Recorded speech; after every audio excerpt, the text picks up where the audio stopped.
Во продолжение, разговараме на една многу интересна тема, која што можеби станува се поевидентна дека студентите земаат билет во еден правец. Ја напуштаат државата, не знам зошто не е тоа повратен билет, ќе ни објаснат во продолжение, зошто не е купување на дополнително знаење и практично знаење, се што може да се купи од развиените земји да се врата тука кај нас. И колку во суштина институциите имаат главната улога, зошто не е повратен билетот.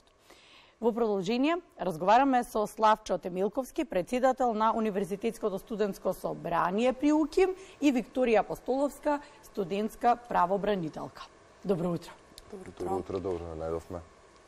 Добре ни дојдовте. Ајде на оваа многу интересна тема. Славчо, можеме со тебе да почнеме да дадеме вовед зошто во суштина, што се случува реално, зошто во суштина потребата од организирање на трибина насловена билет во еден правец, дали институциите превземаат нешто? Па вака, како и во други сфери, да кажам, вообичаено, кога се одржува некаков настан, панел, дискусија или слично, обично се трга од тоа дека секогаш се дискутира на некоја тема каде што има некој реален проблем од би рекол, од пракси, од секојдневниот живот. Свесни сме за изливот на млади луѓе од државата и притоа фактот дека тие млади луѓе кога ќе се отидат од државата потоа не размислуваат да се вратат надвор. А така покажуваат и истражувања, имате и бројки дека тоа се случува се повеќе? Конкретно има истражувања, не би да сега да нагаѓам со цифри, но знам знам дека според одредена статистика дури 95% од младите кои што се иселиле не размислуваат да се вратат надвор во државата. Тоа се многу големи бројки. Па прилично големи бројки, да. Би рекол дека проблемот порано, да кажам, пред неколку години многу се дискутираше на тема висина на плата, како младите во друга држава доколку отидат би заработиле големи плати и слично. Но мислам дека веќе доаѓа до израз моментот каде што младите од државата се почесто си одат поради самиот систем кој што владае во државата. И условите за живот потоа? Па под систем, разбира, услови за живот, квалитет на живење, живот на средина и сите тие други факти кои што спаѓаат под еден систем. И тука автоматски можеме да кажеме дека системот на една држава го креираат пред се, значи самите граѓани кои што се во тој систем, но институциите кои што ги водат тие граѓани, така. И затоа и во самата најава, рековте дали институциите имаат улога, институциите имаат најважната улога во креирањето на тој систем и би нагласил дека за да се креира еден систем на живење, тоа не може да биде преку ноќ. Тоа е еден мајндсет кој што треба да се смени, да речем, кај голем број на луѓе, но мора институциите тоа да го повлечат. Во Македонија воопшто, да кажам, и не се размислува во насока на подобрување, да речем, на квалитетот на живење или слично, него постојано се иде со една агенда дека ете дали растат платите, дали нешто друго е постојано на агенда, но би рекол дека доколку се спроведе моментално некој истражување и би рекол би ги охрабрил некој кој што би требало да го направат тоа истражување во понудените одговори да го стават самиот систем на функционирање во државата и мислам дека претежно младите би одговориле дека главната причина поради која што си одат се самиот квалитет на живење и условите за живот. Така да на самата мислам дека најголемиот изговор е кога ќе отидат негде, ќе живеат малку, ќе учат, ќе работат, како функционира организирано општество. Така. Да речеме еден од првите фасцинантни нешта. Целата работа е дека порано, пред повеќе од 15-20 години, не толку во нашата држава младите има можност да прошетаат, да видат што се случува надвор. Не викам дека не шетале, но сега тоа се случува многу полесно, со авиолинии и со слично. И целата работа е дека во моментот они кога ќе видат како изгледа едно организирано општество, значи не зборам пример тука дали отишло во Швајцарија, во Германија, во Данска или некаде. Добро, не даваме примери, зборуваме општо, да. Целата работа е дека они кога ќе отидат таму буквално се фасцинирани од тоа како изгледа буквално секој ден, да немаш некаков стрес, да нема нешто на медиумите кои што буквално ќе ти извади тој ден од колосек, што се вика така. Или може би има, но како општество не обрнуваат толку многу внимание и не се по толкав притисок, како да речеме тука. Па, би рекол дека нормално секогаш има, но секогаш тоа е во многу помала мера отколку во нашата држава, тоа гарантирам. И би рекол дека таму многу повеќе луѓето кои што живеат, мислам дека се фокусираат на самите себе, би рекол, не гледаат толку во туѓиот двор, гледаат свој личен напредок, а преку тој личен напредок да помогнат и во самото општество. Така да и во Македонија има доста момент на тоа дека не само што не гледаат луѓето за личен напредок, него многу често гледаат и на некој друг да му наштетат.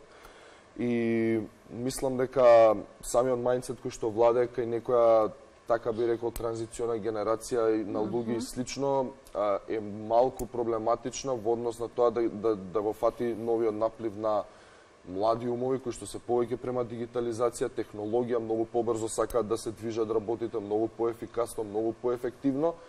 И најважно од се е тоа дека се бара многу поголема искреност него моментално што владее, да речам, од институциите према младите луѓе. Добро, да ја вклучиме во разговорот и Викторија, со оглед на тоа дека имавте можност да ги слушнете и младите, ве зборуваме кои се можностите. Јасно ни е зошто некои нешта се како недостатоци тука, но ако зборуваме дека работите треба да се сменат од корени, дека треба да постои некоја млада генерација која што треба да овозможи подобрување, подобро општество, подобри можности тука кај нас и така натаму, зошто тоа што млада генерација нема повратен билет? Зошто не сака да дојде тука и да биде тако што ќе ги смени работите? Да, сакам прво да искоментирам за самата дебата, нели кажавте дека имав прилика да ги слушнам излагањата, идеите, иницијативите, проблемите и се. И таквата дебата или дебатите од таков карактер се многу битни затоа што промовираат акумулација на млади луѓе, на млада критичка мисла. И тука нели имаме млади луѓе кои што општат за проблеми, за споделени проблеми кои што ги споделуваат, амбиции кои што ги споделуваат и нели едноставно, како да кажам, тоа резултира во некаква си иницијатива, идеја, дискусија, дебата, аргументација и слично. После тоа, после таквите панели, дискусии, дебати и слично, се преостанува на институциите. Тоа првично го слушнат, па да засукаат ракаве и да си речат чекај бе дечки ве се во право, као не стварно нешто не. А имаше институции присутни на трибинава или вие заклучоците им ги пративте на институциите? Па не сум сигурна дека имаш институции, меѓутоа имаше добар медиумски одзив и баш ми е драго што ете после тоа нели бевме опфатени некако медиумски, па се надевам дека тоа стигнало до нив. Така добро. Било добриот глас стигнува, ама оној другиот малце побрзо стигнува. Да. Така да стигнете гласот. Околу повратниот билет, тоа малку ми останува како недумица. Ако ни е толку јасно на нас, младите, што се случува, јасно, ние можеме да видиме, точно е, Славчо, поголеми се можностите, не само, да речам, во професионално, туку и приватно имаме можност повеќе да прошетаме и да видиме и да купиме знаење и искуство, зошто не се останува тука да постои тој ентузијазам да се сменат работите? Вака, јас и Славчо многу пати разговаравме на оваа тема од, би рекла, малку повеќе социјален аспект, отколку што ни дозволуваат нашите позиции како студентски представници. Баш ради тоа ќе искористам приликава да разговарам или да дебатирам на тема образование. Нели, образование како еден од клучните фактори што влијае студентите да посегнат по билет во еден правец. Не велам дека нашата земја нема добро образование, меѓутоа образованието во нашата земја е пасивно. Што значи тоа? Тоа значи дека во нашите универзитети нема учебникарство, нема високо издигната научна на некој начин истражувачка дейност. Но па дейност, сепак тука дигитализацијата ти дозволува ти да влезеш во некои научни трудови од Оксфорд, пример Харвард или што и да е, публикации кои што ти. Меѓутоа тоа се публикации на Оксфорд и на Харвард и ради тоа тие се високо рангирани. Пак ќе кажам, ние немаме лошо образование, ние немаме лошо професоријат, меѓутоа имаме пасивен. Разбирате, тие се задржуваат до некои традиционални системи, традиционални методи на предавање на просвета. Можеби. Да. Ја би се надоврзал искрено на темава малку. Кога сме кај ентузијазмот. Мислам дека младите кои што се останати сега тука, нели, во Македонија и главно се останати поради некаков ентузијазам дека сакаат да ги променат работите. Тој ентузијазам мора да биде проследен со одредена храброст помеѓу тие млади, дека ентузијазмот кој што го имаат ќе бидат доволно храбри да го искажат некаде. Ние организиравме еден студентски марш, нели, каде што тоа беше скроз во една позитивна насока, каде што Добро. искрено и во тој период, да, беа колоквиуми, беа слично сите тие работи, но одзивот, да речем, од студентите на самата, нели, би рекол, кога марширавме, беше многу помал за разлика од тоа каква беше во тој момент атмосферата.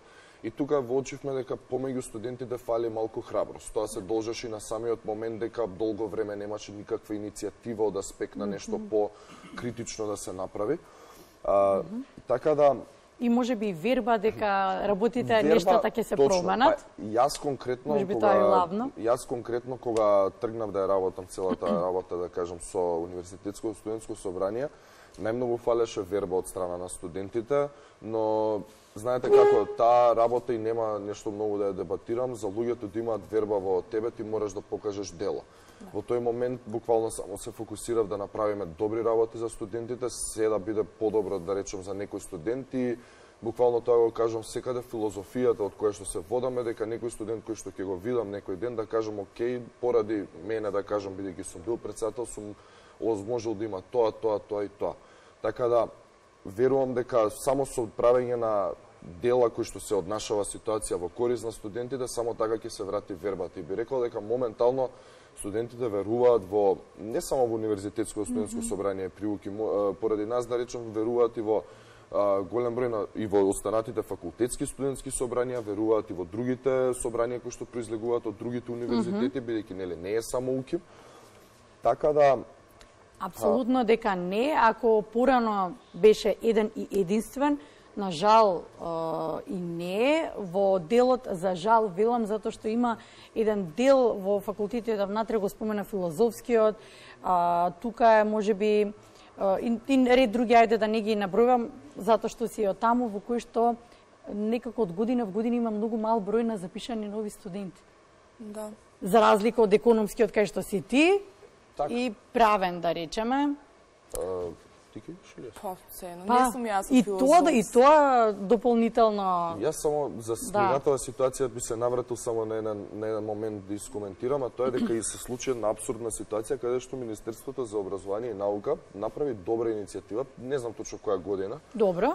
Каде што студенти нели од Македонија, од нашиот факултет од УКИ, можат да идат во странство да се дообразуваат и после тоа имаш услов дека они треба да се вратат во нашата држава, фактички стекнатото знаење на многу добри универзитети, зборам во други држави, треба да го пренесат кај нас. Така. Се случи момент каде што Министерството за образование и наука, со не знам уштенно кое е точно министерство, значи се рекордери по број на сменете министерски места, значи 19 министри имаме сменето од осамостојувањето до сега, значи у просек, ако не се лажам, година и 4-5 месеци се задржуваат на работната позиција. Се случи ситуација каде што буквално договорите се изгубиле, студентиве кои што биле во странство, си останале таму, фактички. Значи си добиле билет во еден правец. Си добиле билет во еден правец, на некој начин покриен од државата, стекнале знаење во еден од најдобрите универзитети, значи кој каде отишол. Кој кај успеал, да. И сега тоа знаење они го применуваат во другите држави. Така да за жал. Така да пак ќе кажам, тие исти луѓе, да, таму заработуваат можеби повеќе средства и слично, но и тука да дошле да кажам, благодарение на глобализација и слично, можеби истите средства ќе ги заработувале, но тука ќе се вратиме на почетната мисла која што кажа, верувам дека останале таму поради квалитетот на живот, поради организационата структура и слично. И мал коментар само во однос на запишаните студенти. Тој тренд според мене, да речем, се да ги споредите оваа година запишаните студенти со минатата. Тука не ги спомнуваме оние кои што се не знам, машински, значи тоа ќе кажав. Стручните не ги ни спомнуваме. Тие, знаете како, имаме, ако не се лажам, 5500 студенти запишани на Финки вкупно. Може би, или нешто околу 5000 студенти. Тие се тие кои што ни го држат онака совкупниот број, балансот. На другите факултети има голем дефицит, поготово на ПМФ, има огромен дефицит на кадри, каде што се случува буквално да има број на професори многу поголем него број на запишани студенти. Да. Тоа се реални бројки. Така. Економскиот факултет задржал некој тренд каде што и сега правниот се разбира. Правен исто има намалување, медицина, но главниот проблем настанува, да кажам, кај факултетите кои што се пред се шумарски, земјоделски, ПМФ, значи Затоа велам да не ги отвараме натаму, да не разгледуваме натаму на кај тие факултети. За жал тоа и се случува. Она што може да го кажеме и како заклучок дополнително, мислењето на студентите, на оние кои што ја имаат можноста сега на отворените граници, не ги сега можеби разубедувате, под наводници ова разубедувате, со тоа дека треба да се вратат, да ви помогнат заедно во заеднички сили за нови победи. Па мене ми се чини дека се што правиме ние како собрание, како студентски тела и слично е баш промовирање на една позитивна атмосфера, дека не е се толку црно. Дека... Имаме ли исчекор? Тоа ми беше прашањето. Исчекор имаме се додека нели се изјаснуваме против дисфункционалните системи. Значи во оној момент кога ние ќе се изјасниме против, транспарентно против нешто, тогаш веќе можеме да очекуваме и некаков одговор и слично. Ако ние апатично... Па во демократски држави тоа смеете да го направите. Апсолутно. Чинам дека е така. Ако кај нас апатијата се вкоренила толку многу, што едноставно не оневозможува да сме амбициозни, да се замислиме себе си како нешто во оваа држава, тогаш жал ми е, меѓутоа едноставно нема да има никаков прогрес и баш ради тоа и се пријавив јас за правобранителка, верувам дека и Славчо се пријавил за претседател на едно такво тело. Да, затоа и влеговте во целава ова, да речам, па не е ни проект, туку со сили, со мотивација, со желба за да се променат нештата, затоа влеговте во тој процес. Кој е заклучокот кој што вие го патувате до институциите? Ако заклучивме дека се главните чинители. Така. Вака, од панелот конкретно, од трибината која што беше организирана, прислегува неколку заклучоци, да кажам, каде што и за тоа беше дали институциите преземаат нешто. Главната работа која што сакавме да ја докажеме дека доколку младите се вклучат во работата на институциите, но не да се вклучат само формално, него суштински да се вклучат во целиот процес, можеме да гарантираме дека би имале успех, да кажам, во работењето на самите институции. Односно, произлезе една иницијатива каде што побаравме на некој начин, се уште бараме, оствари, бараме на некој начин млади кои што се студенти, кои што ќе се пријават на некој да учествуваат во одреден проект за одредена институција, да кажеме, одредено поле, дигитализација на некаков во Министерство за здравство, дигитализација на некаков сегмент од Министерството. Се наоѓаат студенти кои што сакаат да работат конкретно на тоа, добиваат одредени месеци кога тоа треба нели да го завршат, се завршуваат целиот тој проект или се дава идеја како тоа треба да се заврши од аспект нели на како би требало да изгледа еден таков софтвер и слично.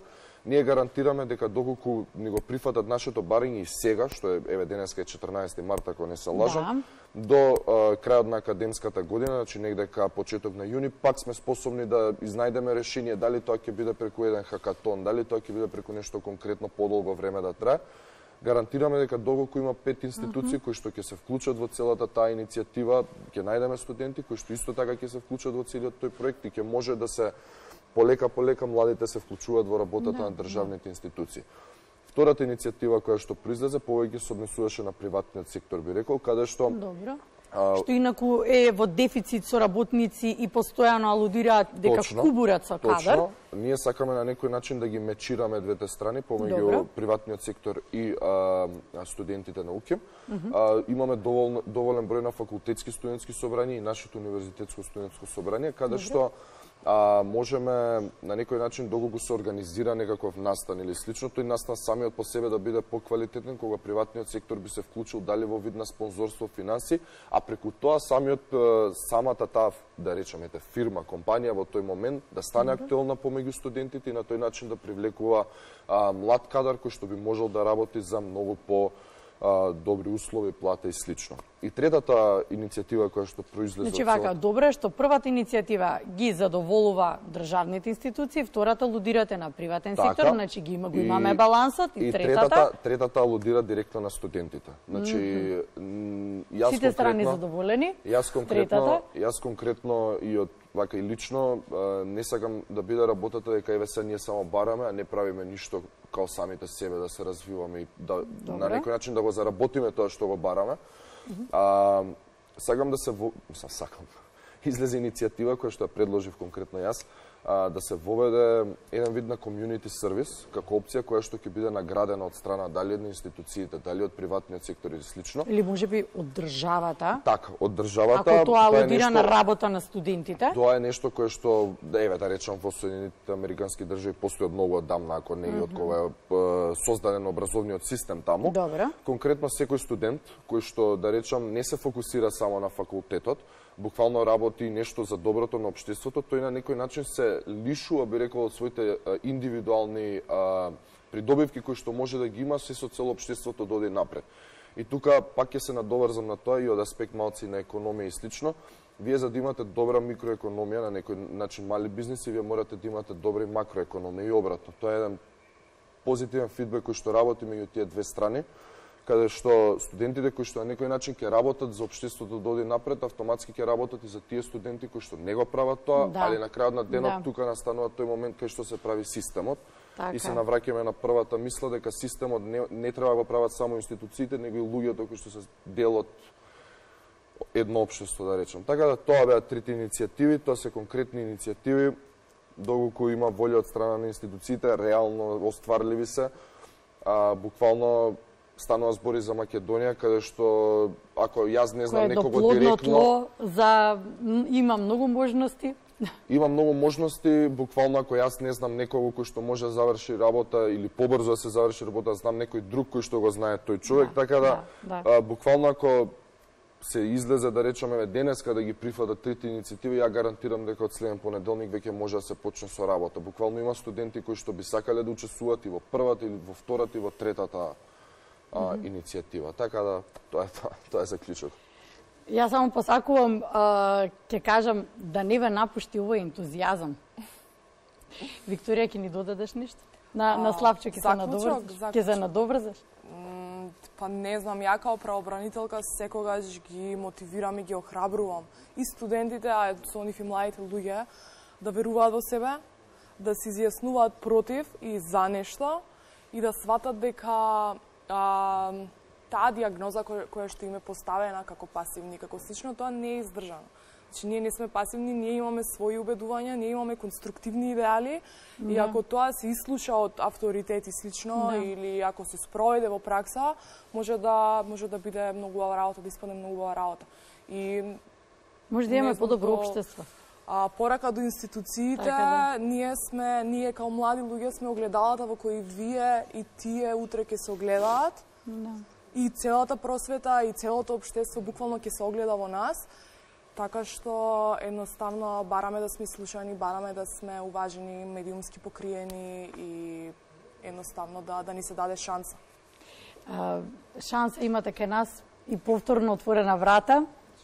Кога ќе подготвите нешто да дојдете и кога треба гласот да ви се слушне, ви благодарам што бевте мои гости денеска. И пак ќе кажам, посакувам само да не ве напушти мотивацијата, енергијата, волјата, желбата се во моментов што влива надеж она што го слушам кај вас. Ни значи, фала ви за поканата. Ви благодарам за просторот.